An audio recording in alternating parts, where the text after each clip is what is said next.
Hello students, আমার চ্যানেলে তোমাদেরকে স্বাগত। শুরু করছি 2026 মাধ্যমিক পরীক্ষার্থীদের জন্য WBHA মাধ্যমিক টেস্ট পেপার্স থেকে ইতিহাসের একটি মডেল সেট। আমরা এখান থেকে ইতিহাসের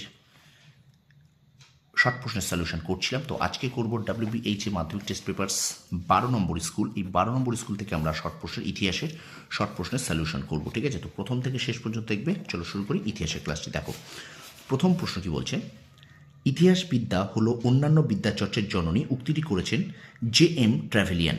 পরের প্রশ্ন, মোহনবাগান ক্লাব আইএফএ শিল্ড জয় করেছিলেন কত খ্রিস্টাব্দে? 1911। ঠিক আছে। আচ্ছা, নব্য বেদান্তবাদ প্রচার করেন স্বামী বিবেকানন্দ। ব্রহ্মানন্দ নামে পরিচিত ছিলেন কেশবচন্দ্র সেন। প্রথম বিধবা বিবাহ অনুষ্ঠিত হয়েছিল 1856 খ্রিস্টাব্দের 7 ডিসেম্বর। 1856 খ্রিস্টাব্দের 7 ডিসেম্বর। পরের প্রশ্ন, ভারতে প্রথম অরণ্য আইন পাশ হয় 1865 খ্রিস্টাব্দে। জঙ্গলমহল জেলাটি পৃথকভাবে গঠিত হয় চুয়ার বিদ্রোহের পর। মহারানীর ঘোষণাপত্র প্রকাশ হয় এলাহাবাদ থেকে। অপশান ঘ। 1.9, রবীন্দ্রনাথ ঠাকুর রচিত গোড়া উপন্যাসটি প্রকাশিত হয় 1910 খ্রিস্টাব্দে। 1.10, জাতীয় কংগ্রেসের কলকাতা অধিবেশনে বন্দে মাতরম গানটি পরিবেশন করা হয় 1896 খ্রিস্টাব্দে। বাংলার ক্যাক্সটন বলা হয় চার্লস উইলকিন্সকে। গীত গোবিন্দ মুদ্রিত হয় সংস্কৃত প্রেস থেকে। কুনবি বলা হতো গুজরাটের কৃষকদের। গণবাণী পত্রিকার সম্পাদক ছিলেন মুজাফফর আহমদ। ভারতের কমিউনিস্ট পার্টি 1925 খ্রিস্টাব্দে গঠিত হয় কানপুরে। আইন অমান্য আন্দোলনে বাংলার গুরুত্বপূর্ণ কেন্দ্র ছিল মেদিনীপুর। 1.17, ঢাকা অনুশীলন সমিতি প্রতিষ্ঠা করেন পুলিন বিহারী দাস। 1.18, দলিতদের হরিজন আখ্যা দিয়েছিলেন গান্ধীজি। 1.19, স্বাধীনতার প্রাক্কালে ভারতের সবথেকে বড় রাজ্য ছিল হায়দ্রাবাদ। 1.20, নেহেরু লিয়াকত চুক্তি বা দিল্লি চুক্তি স্বাক্ষরিত হয় 1950 খ্রিস্টাব্দে। এবার চলো আমরা চলে যাই বিভাগ ক্ষয়ে। একটি বাক্যে উত্তর দাও। দেখো, প্রথম প্রশ্ন বলছে ভারতনাট্যম নৃত্য ভারতের কোন রাজ্যের সঙ্গে যুক্ত? তামিলনাড়ু। পরের প্রশ্ন দেখো, বেদান্ত কলেজ প্রতিষ্ঠিত হয় কত খ্রিস্টাব্দে? 1826 খ্রিস্টাব্দে। পরের প্রশ্ন দেখো, চৈত্র মেলা পরবর্তী নাম কি? হিন্দু মেলা। এবং শেষ প্রশ্ন দেখো, নরেন্দ্রনাথ ভট্টাচার্যের ছদ্মনাম কি ছিল? এম এন রায়, অর্থাৎ মানবেন্দ্রনাথ রায়। ঠিক আছে, তাহলে নরেন্দ্রনাথ ভট্টাচার্যের ছদ্মনাম কি ছিল? এম এন রায় বা মানবেন্দ্রনাথ রায়। এবার আসি ঠিক ভুলে।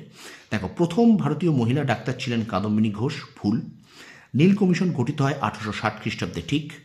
বাংলায় লাইনোটাইপ প্রবর্তন করেন বিদ্যাসাগর। ভুল। গদর শব্দের অর্থ বিপ্লব। ঠিক। ঠিক আছে, এবার আমরা চলে যাচ্ছি স্তম্ভ মেলাও। বাম স্তম্ভ, ডান স্তম্ভ। দেখো, নিম্নবর্গের ইতিহাস চর্চা রঞ্জিত গুহ। বিধবা বিবাহ প্রচলন লর্ড ক্যানিং।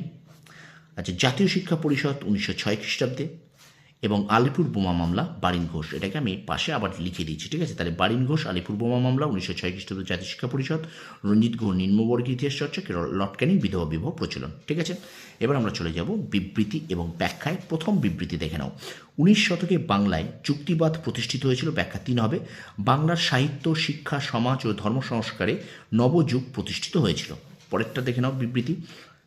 এটা ব্যাখ্যা 3 হবে। প্রথম বিবৃতি বলছে 19 শতকে বাংলায় যুক্তিবাদ প্রতিষ্ঠিত ছিল। ব্যাখ্যা 3 হবে।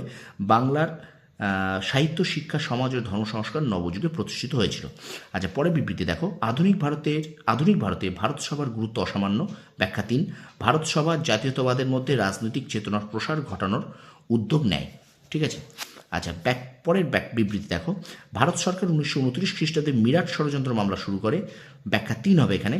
এর উদ্দেশ্য ছিল দেশব্যাপী সাম্যবাদী কার্যকলাপ দমন করা। আর শেষ বিবৃতি দেখো, বিপ্লবী বীণা দাসের জেল হয়। ব্যাখ্যা 1, তিনি স্ট্যানলি জ্যাকসন সাহেবকে লক্ষ্য করে গুলি চালান। তো এই ছিল তোমাদের WBHA মাধ্যমিক টেস্ট পেপার্স 2026 থেকে ইতিহাসের 12 নম্বর মডেল সেট। তো ভিডিওটা যদি ভালো লেগে থাকে অবশ্যই লাইক করো, শেয়ার করো বন্ধুদের মাঝে। আর একটা কথা বারবার বলবো, তোমরা শর্ট প্রশ্নের উপর জোর দাও। আমি প্রত্যেক বছর শুরু থেকে বলে আসি, দেখো এই যে সেটটা ইতিহাসে কিন্তু টোটাল 36 নম্বর এমসি শর্ট প্রশ্ন আছে। তো এই 36টা এমসি শর্ট প্রশ্নের মধ্যে তোমরা যদি 36-এ 36 পাও, দেখবে তোমাদের 90-এর ওপরের ইতিহাসের নাম্বার উঠে যাবে। ঠিক আছে, তো 36-এর মধ্যে তোমরা যদি 30-এর ওপর পেতে পারো, তাই দেখবে তোমাদের প্রায় 90-এর কাছাকাছি নাম্বার কিন্তু চলে যাবে। ঠিক আছে, তো একটাই কথা বলবো, শর্ট প্রশ্নের উপর একটু জোর দিতে হবে। তোমরা বড় সব কিছুই কমন পাবে, তোমাদের টিচাররা যা দিয়েছে সবই কমন পাবে, কিন্তু শর্ট প্রশ্নের উপর একটুখানি জোর দেবে। ঠিক আছে, তো ভিডিওটা ভালো লাগলে লাইক করো, কমেন্ট করো, শেয়ার করো বন্ধুদের মাঝে একটু বেশি করে। আর আমার চ্যানেল চ্যানেলে যদি নতুন হয়ে থাকো অবশ্যই চ্যানেলটা সাবস্ক্রাইব করো, পাশে থাকা বেল আইকনে প্রেস করে রাখো। তোমরা সফল হও, তোমাদের সাফল্য কামনা করি। ধন্যবাদ।